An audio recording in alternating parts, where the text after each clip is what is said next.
So let his name be Odysseus, the son of pain, a name he will earn in full.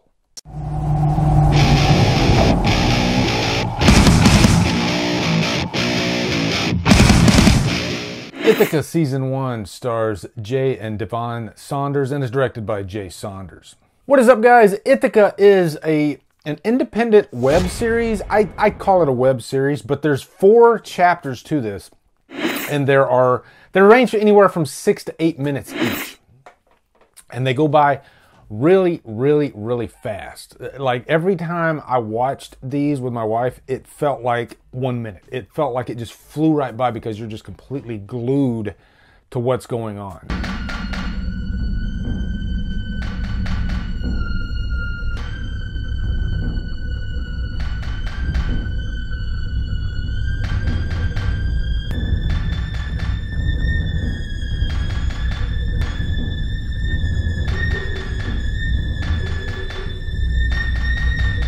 Now, first off, this is like an end of the world type scenario.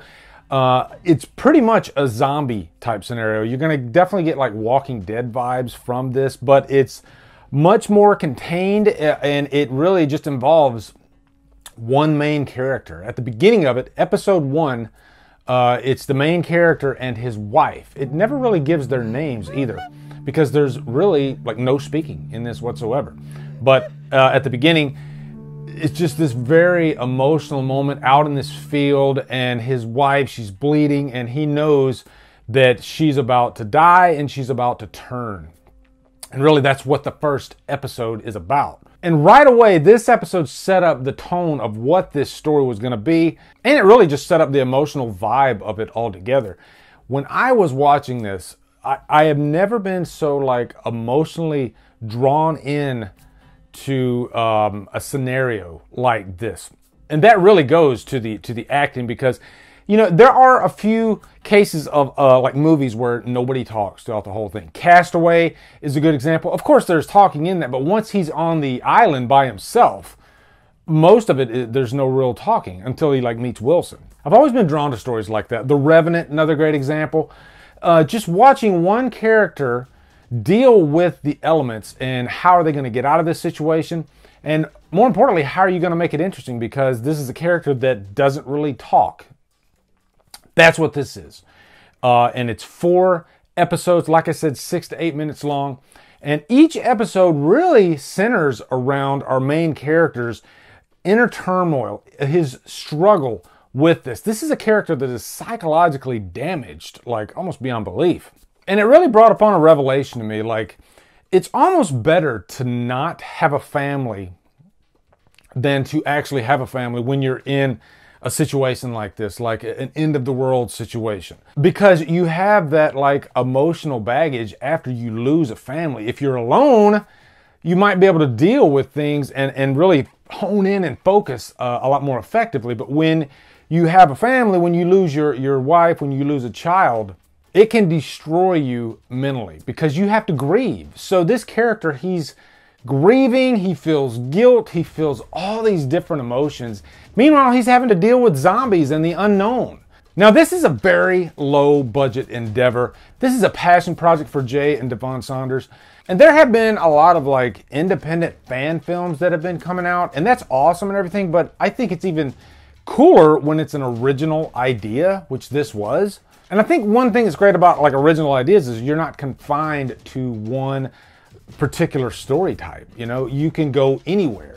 And this story, there's a lot of ambiguity to it. And I think a big part of that is just the way it's directed. This is very well directed actually by Jay. And I say Jay because he directed it, but also, I mean, it's a crew effort. Him and his wife worked together on this for 5 years, and you can tell that it's just such a passion project. The cinematography in this is amazing for low budget fare. It's just very well directed. And to me, it was just a lesson in like using the elements, you know, because a lot of this stuff, it's filmed outdoors. Chapter 4 of season 1 is easily my favorite chapter because it's filmed in the snow, and there's these close-ups of our main character, and he literally has like icicles on his hair. But it's just so visually striking. There's a lot of depth in the frame. Very talented camera work, really, in all 4 chapters.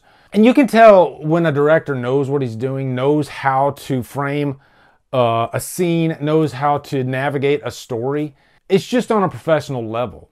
And I've seen a lot of independent projects, fan films, and really I've covered the spectrum as far as quality goes. I've seen like the worst quality you can possibly imagine, you know, a straight up novice to the game. And then this stuff right here is on the other end of that. I will happily admit this is great production value all the way. And what's great about that, why that is important, is because it's just one less thing that you're going to have to worry about to keep you focused on the story. When a project isn't filmed that well, it sticks out like a sore thumb and it takes away from the plot. It enhances the plot in this particular story. There are quite a few scenes where the main character, he constantly keeps having these flashbacks because of what he's left behind. It haunts him, you know, and he'll have these nice caring moments, and then also he'll have these moments that are just downright, you know, frightening because of regret, because of love, passion, all this stuff. It just sensory overload in his brain. As you can tell, I was really excited when I was watching this. It was just a very well done little mini series. I'm sure there's going to be another season, but I mean, they spent like quite a few years putting this together on almost no budget. And it's inspiring. You know, that's the big thing about this. It's so inspiring to young filmmakers that, hey, anybody can do this. You know, you don't have to be limited by your budget. As long as you got a camera, you know, good sound, you can really make it happen. You have the entire world out there, the elements out there to make your film as good as it can be. You know, that's your backdrop. And they definitely take advantage of that in this. So I can't recommend this enough. Definitely going to give this a purchase worthy. Ithaca. I will put links to the chapters below in the info box. Support this stuff, guys. It's up to us to get these projects out there. There's so many great stories out there. It's just an untapped well because nobody knows about it. So I'm happy to be able to talk about a project like Ithaca. So anyway, guys, let me know in the comments your thoughts on this series if you've seen it. When you do eventually see it, let me know your thoughts. Also, be sure to come over to Killer Flicks where we talk horror all day and every day, and on Fridays we do Free For All Fridays. Follow me at Drumdums on all my socials. Anyway, guys, thank you so much for watching. Have a great day, and Drumdum out.